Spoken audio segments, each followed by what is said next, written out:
Hey everyone, this is Tim from URSX Studios. Today in this video, I'm going to show you how to dual boot Windows and Linux on separate drives. So first, we want to go ahead and download Linux. So you have to decide which one you want. I like Linux Mint, so I'm going to go to google.com right now. Just type in Linux Mint, and then we can download this right here. And we can just go to the first download link on google.com, links Mint, and then let's choose this, and this is the direct URL, linuxmint.com, and then we can go to download right here, and we can go to the Cinnamon edition. This is the one I have. I'm going to download this, and we have to pick a location, so just go to your country, and one of these will be fine, and then we can save this to our computer, and we have to remember the current path that we are saving this to. So I'm going to save it in my downloads folder. And then it's going to be in my downloads folder when I try to find it next. And we want to go to google.com once again. And we want to download Etcher. So just like this, Etcher. And this is going to be the first link, Balena Etcher. And this will be etcher.balena.io. Download it here. And then you can find the system that you're currently using. So I'm using Windows, so I'm going to download it on Windows. And once we have this set up, it makes it very easy to copy this over. Now you can go ahead and plug in your USB drive, whatever you're going to be using. And I believe you need at least like maybe 8 to 10 gigabytes available on it. And it may pop open on you, but let's go ahead and open up Balena now, Balena Etcher. Once we have this installed, this is what it's going to look like. And we want to go to Flash from File. And then go to Downloads. And locate Linux Mint, Fedora, Ubuntu, whatever you're using. Let's go to Linux Mint. Then make sure you're choosing your correct drive and you're not choosing one of your external drives or something like that. So I'm going to just choose my PNY drive for USB, 62 gigabytes. Okay, that's good. And then go to Flash. And this is going to copy it over. So once this is complete, we just need to go to the BIOS menu and switch some things around, the boot order. So let's go on over to my computer. And I'm going to remove a few drives so I'm not accidentally installing Linux on a different drive. All right, so now I'm going to remove my NVMe SSD and any additional drive. I'm just going to really just lift this up. And then I'm going to clean off my fan and stuff, because I can see everything is so dirty in here. I have probably opened this in like 3 or 4 years. But just remove this drive and set it aside so you don't accidentally install something on it. Okay, so don't plug in your USB quite yet, and we're going to leave that unplugged. Now also here is my my drive that I took out. So I'm going to turn on my computer now, and I'm going to launch first into the BIOS menu. Now you probably don't have to do this if you don't have a CD or DVD drive, but when I see the symbol, I'm just going to press the delete key. So we want to boot first off of our USB drive, otherwise it may not load to the installer.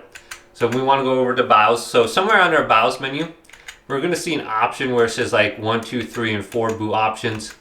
So I can see it usually under BIOS I see it. So I only have boot option number 1 because I only have one boot option now because I've removed everything else. And I'm going to switch this on over from my drive here. And I'm going to switch it to a USB drive if I have that option. So it looks like it doesn't give me the option. So you might have to just change that over to USB. So now I'm going to plug this in. All right, it's plugged in now. I'm going to go over to Save and Exit. And then it should just launch right into it. But now it should just load into the installer now for Linux since I have the USB in. So you'll see the name of my motherboard again, Gigabyte. Here it is, Start Linux. I'm just going to press Enter. It should take a while to load. I think once we see like the little Linux Mint symbol, it takes about 5 minutes from there. So here it is. So here is the desktop of Linux Mint. We'll install this in a second. So you can see it right here. I'm just going to double click on it. And we can continue the process here of installing it. And if you are on the laptop, you might have something like, I don't know, some sort of password for encryption or something like that for here. Now, it only gives me 2 options to erase disk and install Linux Mint. We can go to advanced features if we want to look at this too. However, if you do have multiple drives plugged in, or maybe like a single drive with Windows on it, you should be able to install alongside Windows. But since we're going to install this on a separate drive, I'm going to go to install now. Or you can go to something else if you want. I believe you can go there if you don't want to use the entire drive. So I'm going to choose my location now, Chicago. I'm going to name my PC and then set up a password. And I wouldn't make this super long because you're going to be typing this in a lot. And I'm going to go to automatic login. Otherwise, you're going to have to type it in on login. So let's go to continue now. Okay, now it says continue testing or restart now. So I'm going to go to restart now, and then I'm going to remove the USB from my computer so it doesn't start back into the Linux launcher. So I'm going to go to restart now, and then I'm going to remove this USB installation media, and then my computer should restart like normal. So it says press enter now too if you removed it, and then we should be able to boot directly into Linux now. And once we finish the setup, we can plug our other drive back in, and we can dual boot Windows and Linux, and we can just choose in the Windows Boot Manager which one to launch from. Alright, so we're going to have to redo all those display settings. So let's go to show this box at startup, nope. And then let's go to the cross, right click, go to display settings right here.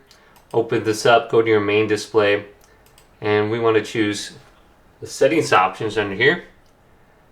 Choose this, and then go back, and then we got the increments on here. I'm going to choose number 3. I'm going to just align this correctly, and then set everything up. 150, 150, and then the last one is my 1080p monitor, and I'm going to do 100 for this one. Go to apply, and now everything should look a little bit bigger for you on your 4K monitor. We can go to keep changes, and this looks a lot better. I might go up to 175 also. So now we can go to just restart, and we can plug that other drive back in. My computer still has Grub on it. If you see this, you can choose between Linux Mint Cinnamon Edition. Otherwise, you can go to UEFI firmware settings. Or when you get to the Gigabyte motherboard screen, it will say boot manager. You can press F12 and you can boot directly into Windows from there. But here's my BIOS menu. When you see Gigabyte, press delete or your motherboard name, and we can switch the BIOS on over now. We got all these different boot options. I'm going to switch boot option number 1 from Ubuntu over to my Windows Boot Manager Samsung, and then looks like Ubuntu is going to be second now. This should just load automatically into Windows.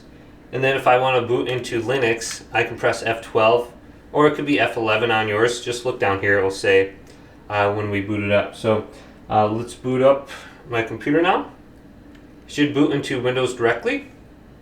Now when I see this, press F12, and then I can choose between Ubuntu or just my regular computer with Windows 11. So I'm going to go to the boot manager now, and this will load into Windows 11 now. So it's very easy to switch back and forth. Just go to the boot manager, back and forth, depending on your drive, or change the boot order. So hopefully this video did indeed help you out. If it did, leave it a big thumbs up and subscribe to my channel down below.